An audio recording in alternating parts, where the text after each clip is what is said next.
Olá, estamos de volta para a nossa aula remota e hoje vamos tratar da escola comportamental. Vocês viram na aula passada a escola das relações humanas, que faz parte do que a gente chama de escolas humanísticas, e na escola das relações humanas, através de Otto Mayer e sua experiência de Hallstoner, né, entre 1927 e 1933, ele começou a trabalhar a importância do ser humano dentro das empresas e mudou aquela visão do homem econômico para um homem social. A escola comportamental veio fazer as correções dessa escola das relações humanas, principalmente aquela visão, né, que a gente fala da muito ingênua, né, muito romântica do funcionário. Porém, ela continua com a mesma ênfase nas pessoas, na escola comportamental, vem dando a sequência, como nós falamos, dessa visão das pessoas, né, na empresa, e só que ela saindo um pouco daquela crítica, ela era muito teórica, para algo que fosse mais prático. Então, que se diz que ele vai trabalhar a gestão das pessoas, né, entender as pessoas de uma forma mais científica, né, procurando entender o comportamento das pessoas. Quando a gente fala em pessoa jurídica, né, uma empresa, às vezes parece meio estranho, né? Uma pessoa jurídica, ela de fato é uma pessoa. A empresa, ela tem vida, né? Ela tem comportamento, ela tem atitude. Então, esse comportamento, essa atitude é uma consequência dos componentes da empresa. Não? Então, é por isso que a gente chama de pessoa. Ela tem característica, ela tem personalidade. Personalidade, só que jurídica.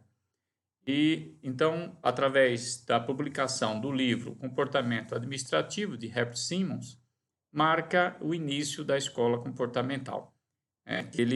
Nesse livro, o foco principal dele era o processo de decisão, e principalmente aquele processo de decisão envolvendo as pessoas, né?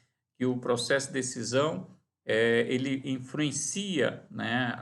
Ele é mais importante do que a própria execução. Ele vai influenciar na execução. Tanto é que entra a teoria da liderança, né? De você poder influenciar as pessoas a executar o trabalho. Então, ele marca o início da escola comportamental.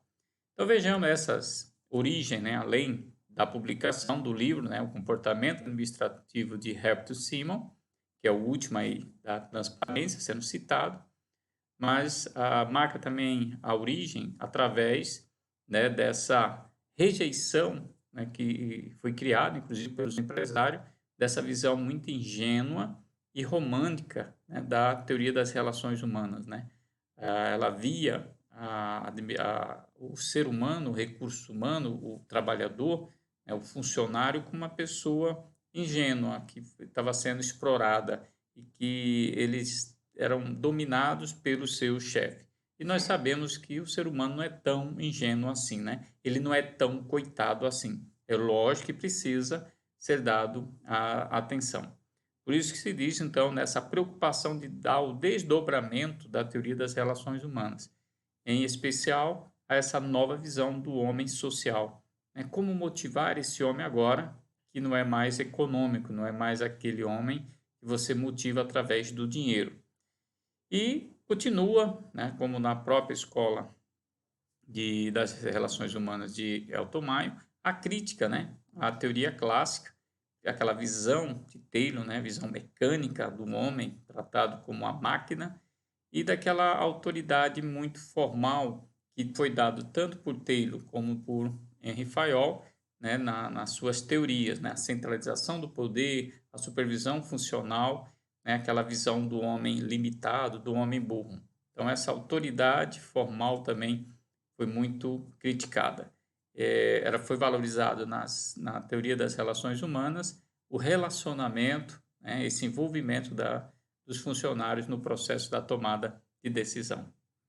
Então, esses são os quatro, né, itens que marcam a origem da escola comportamental.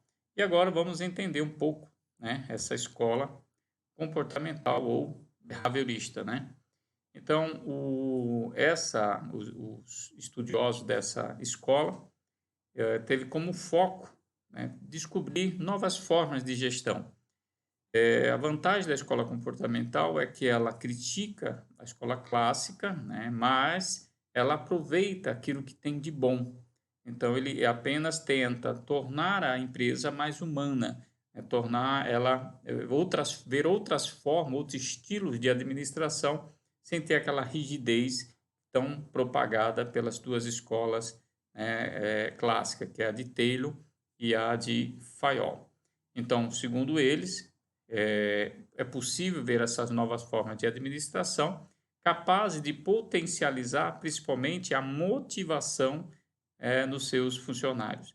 Lembrando que agora ele é esse homem social. E além dele ser um homem social, mais do que nunca, a motivação passou a ser uma peça fundamental para aumentar a produtividade. Inclusive, vamos ver lá na frente que uma das críticas da escola comportamental foi aquela visão do lucro, né? Não mudou, continua aquela mesma visão do lucro.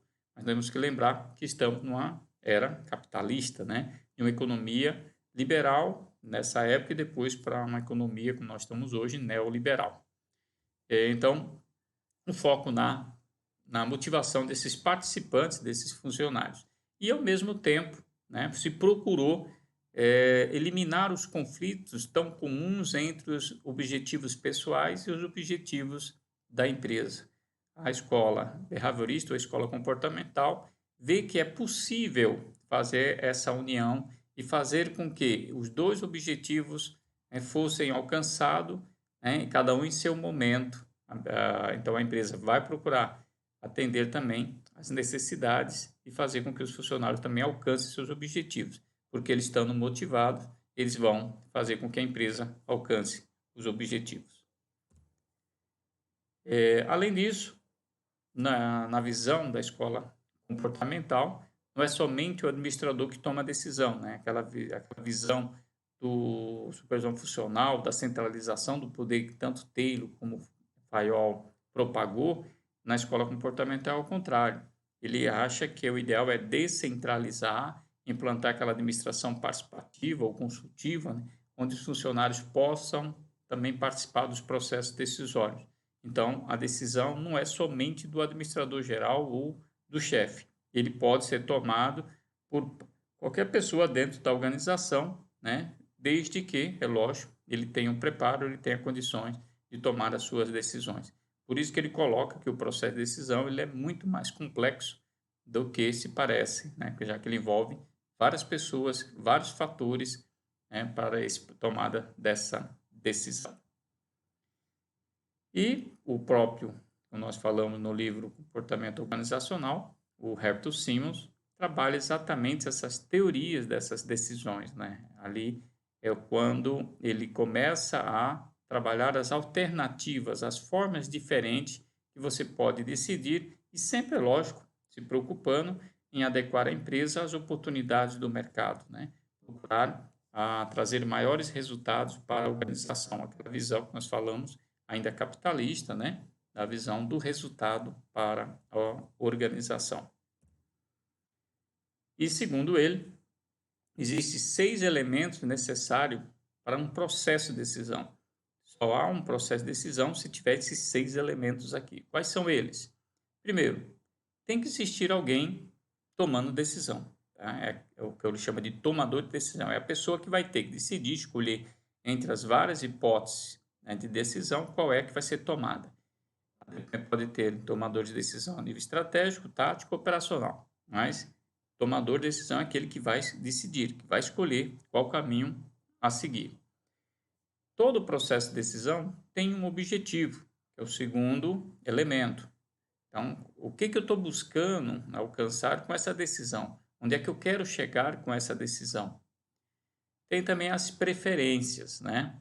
O tomador de decisão, na hora que ele vai escolher qual o melhor caminho, ele vai listar algumas preferências, né? Alguns critérios. Nem sempre a decisão que se toma é aquela mais barata. Na verdade, é analisar vários aspectos, né? Dentro do contexto e ele vai medir, né? Dentro das suas prioridades, das suas preferências, dos seus critérios, qual o melhor caminho a tomar. Toda decisão envolve estratégia. Estratégia, traduzindo, é o caminho a percorrer. Por onde é que eu vou alcançar o objetivo? Qual o caminho que eu vou percorrer até o objetivo? Então, esse caminho, esse processo ele também é definido pelo o tomador. Ele vai ter que dizer como é que ele vai alcançar esse objetivo. Então, na hora que ele decide, ele vai ter que definir esse caminho. Situação, ele vai ter que analisar, né, os aspectos do ambiente. Nós sabemos, quando ele fala em ambiente, tanto interno quanto externo. Então, no processo de decisão, você tem que analisar o contexto, né, como é que está o cenário para se tomar essa decisão e os resultados, né, o que se espera, né, alcançar com essa decisão. Quais são os resultados que vão ser gerados para a organização tomando-se essa decisão. Então, aí a gente fecha os 6 elementos necessários para um processo decisório. Bom, vamos dar um intervalo para não ficar uma aula muito cansativa, muito longa. Daqui a pouco a gente volta com a segunda parte, dando sequência à escola comportamental. Até já.